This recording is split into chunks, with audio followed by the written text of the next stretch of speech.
everybody, this is D Hunter, bringing another action figure review. Today, we're going to look at the McFarlane DC Multiverse DC Classics Red Tornado. This is a gold label Target exclusive. I pre-ordered him on the Target app, and he arrived today. So let's take a look at the package. As you can see, 22 moving parts, McFarlane Toys, ages 12 plus. This is part of the gold label collection. A gold label figure is simply a retailer exclusive. Whether it be Walmart or GameStop, this particular gold label is a Target exclusive. DC Multiverse Red Tornado. Here he is in the package. Looks like he has some alternate hands, a big tornado effect, I assume a display stand, and a collector's card. One side of the package, Red Tornado, DC Classic. Other side, Red Tornado. The bottom, bunch of credits. There's his barcode, if that helps.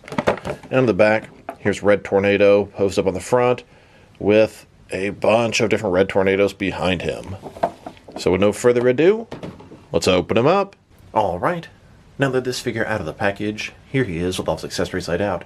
He has a display stand, a collector's card, 2 alternate hands, totaling 4 interchangeable hands, and then a small tornado or cyclone. But before taking a look at all that, let's talk about and check out the figure. So this is Red Tornado. Long story short, he's a robot that is a hero and works with the Justice League. He has the power to control wind and make tornadoes. From what I read on his collector's card, he was made by a villain to counteract the superheroes that interfered with his schemes. However, Red Tornado fell into some powers, also grew sentient, and then joined the Justice League and became a hero. He actually got married, adopted a kid, and had a family. So let's take a look at him. Starting with his head here. Looks good, pretty plain. He's got this little arrow pointing down on his forehead. The eyes are white, black around them. Looks kind of villainous. In some ways, kind of reminds me of Vision. This is done predominantly on the Alan Scott body, I believe. We'll check that out in detail later in the video. He's got these clamps for his cape.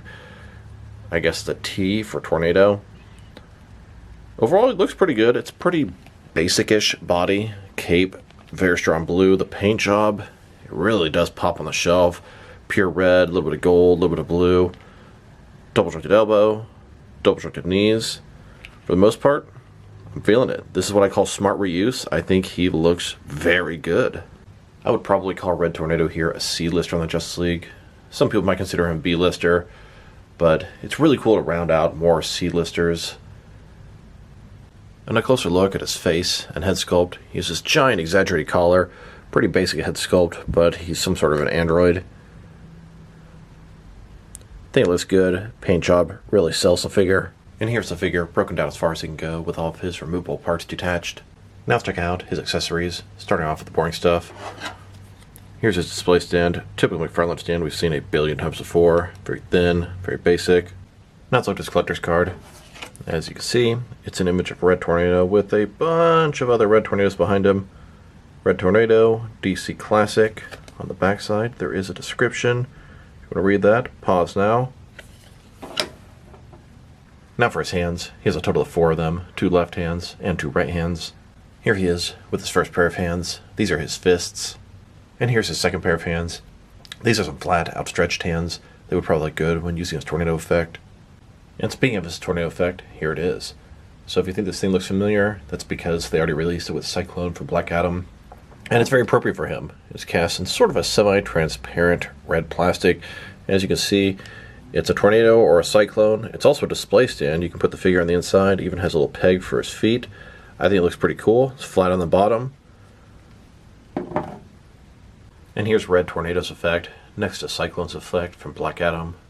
It's really cool to have both options because typically Red tornadoes are white, but they can be red also. So you can use either one for this guy.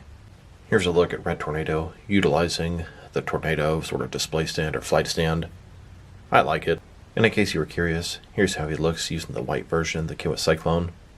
I was trying to think of what other sort of wind or energy type accessories I might be able to use for Red Hood. And here's what I came up with.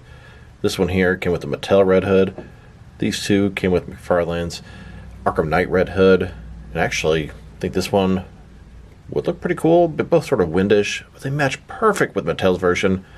Then I think the red version of Red Hood came with the darker versions, which match Red Tornado's display stand or tornado accessory a little bit better. But still, I think I'm going to go with these two pieces. Should be pretty cool.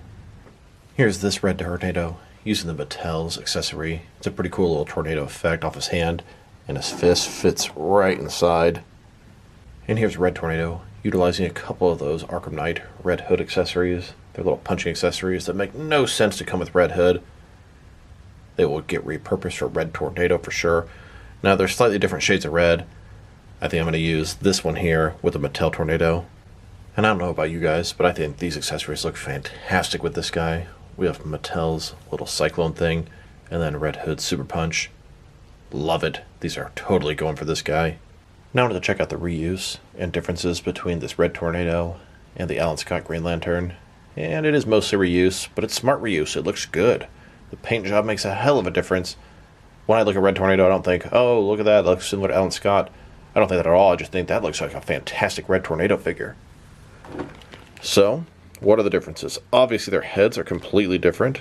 The collar, the clamp to the cape, and the cape itself is identical, of course, painted differently.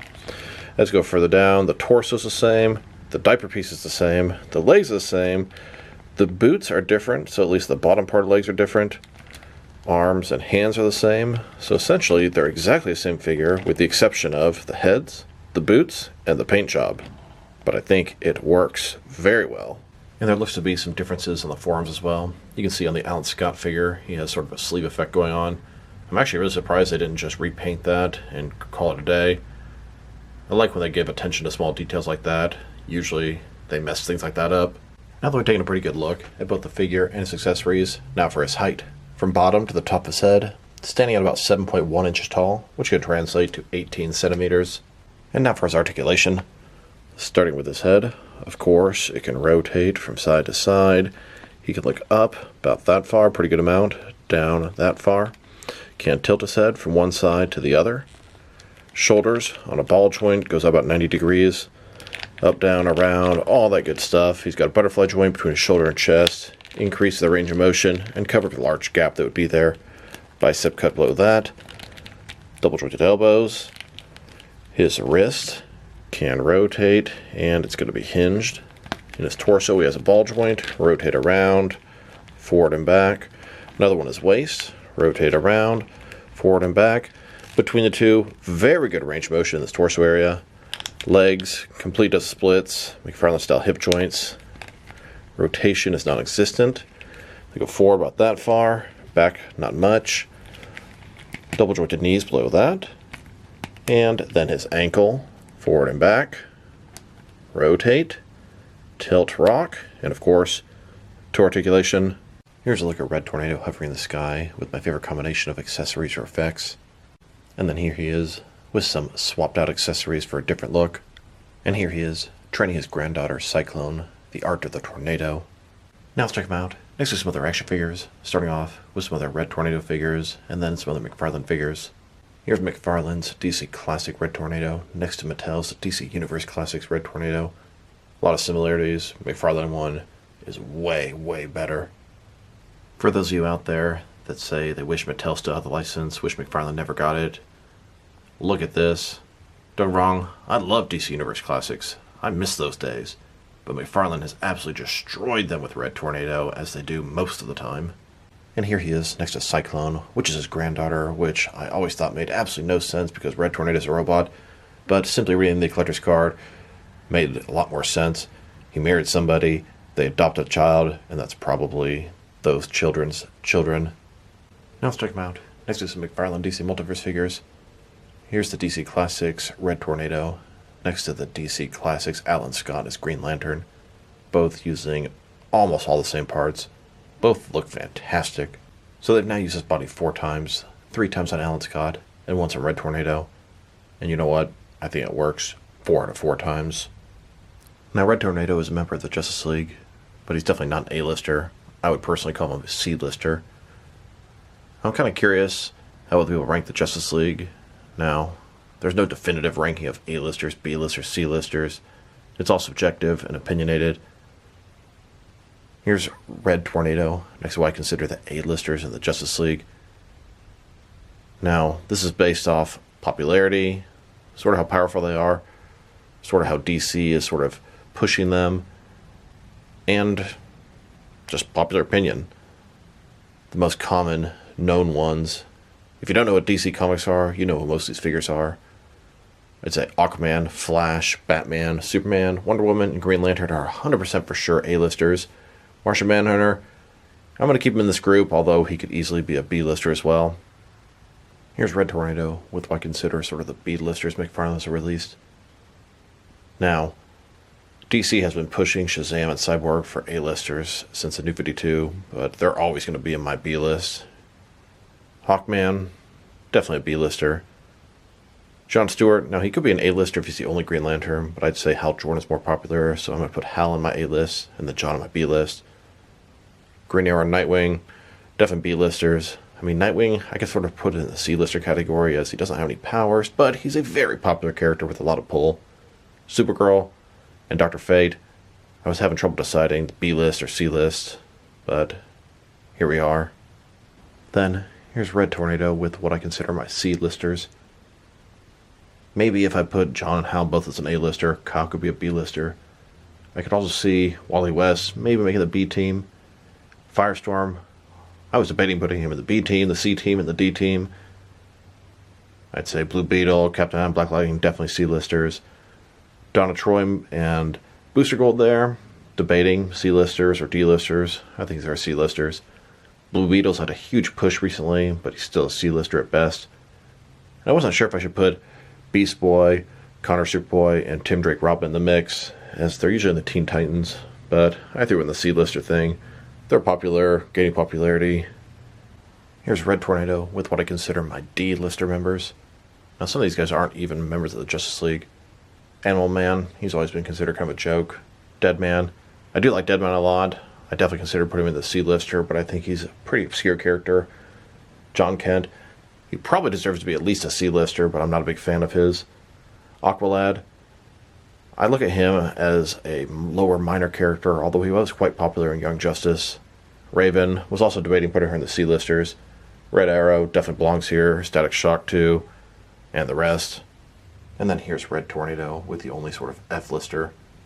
That doesn't mean Captain Carrot's not cool. I think he's a really cool character, a great figure, very obscure, but he's definitely not going to be probably even the first 50 people that Justice League would call him for help. Now let's check him out. Next to some other recently released McFarlane DC Multiverse figures. Here he is, next to some other recent Target exclusive figures. We have Animal Man, Red Tornado, Midnighter, and Wave Rider. Here's Red Tornado, next to the Amazon exclusive Lobo. This is the one that came with the deluxe Space Hog set. And here he is, next to some recent Walmart exclusive Gold Label releases. We have the Vampire Robin, Owlman, Black Lightning, and the Vampire Hal Jordan. Then, next to both the regular and the Platinum Chase variants of McFarlane's Collector's Edition Wonder Woman. And now, next to the McFarlane Collector's Edition Wave 3, both the regular and Platinum Chase variants of Superman, Captain Carrot, and Batman as Green Lantern. Here's Red Tornado, next to the Big Bad Toy Store exclusive Black and White accent Aquaman and Joker. And here he is, next to some recent McFarlane Toy Store exclusive figures. We have the Line Art Sketch Black Manta, the Deadly Duo Joker, Bettina variant of Merciless, and the Heath Ledger Interrogation Room Joker. Then, next to the Batman and Robin movie wave, Collective Build and Arnold Schwarzenegger Mr. Freeze. And now, next to the Target exclusive Flashpoint wave, Collective Build Cyborg. Next, with the Injustice 2 Superman and both versions of Brainiac. And finally, with the Dark Knights of Steel Batman and both versions of the Jim Gordon Batman. Now let's check him out, next to some action figures from different various companies, so we can see how he fits in both scale and style-wise, in case you'll know which lines you can mix him with. Since he's a McFarlane toy, they're typically the 7-inch scale. I'm going to start off my comparisons with some of the larger action figure lines I collect, and work way smaller. But first, let's check him out with some of his McFarlane Toys brothers. In front of you are 5 different action figure lines, all from McFarlane Toys, all 7-inch scale. And now, next to some Jakks-specific wrestling figures and some DST or Diamond Select toys. Here's Red Tornado, next to an Onion. Next, with some DC Direct and some NECA figures. And here he is, next to both some Mattel and Jazzwares wrestling figures. Then, next to some Mezco and Mattel DC figures. And now, with some Mafex and Hasbro Marvel Legends. And finally, next to some SH Figure Arts and some Jazzwares Fortnite figures. So overall, I think this Red Tornado figure is fantastic. Now, I'm familiar with the Red Tornado character, but I really have no attachment or love for him. But I do want a Red Tornado for the C-lister group in my Justice League. Now, people complain McFarlane has a ton of reuse, a lot of that lately. And you know what? They're right, but this is what I call smart reuse. This guy looks fantastic.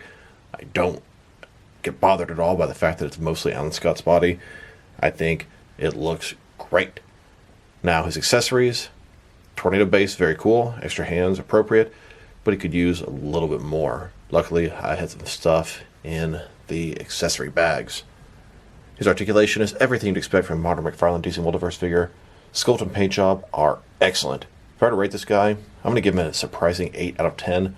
For a figure I wasn't really looking forward to that much, I think he is great. So this is D Hunter. Thank you guys for watching the video. If you liked the video, press like below. If you have anything you want to say about the video, add to the comment section. If you want to see additional action figure reviews from me, press subscribe. I do appreciate you do that. Once again, this is D Hunter. Thank you guys for watching this video, and I'll talk to you guys real soon.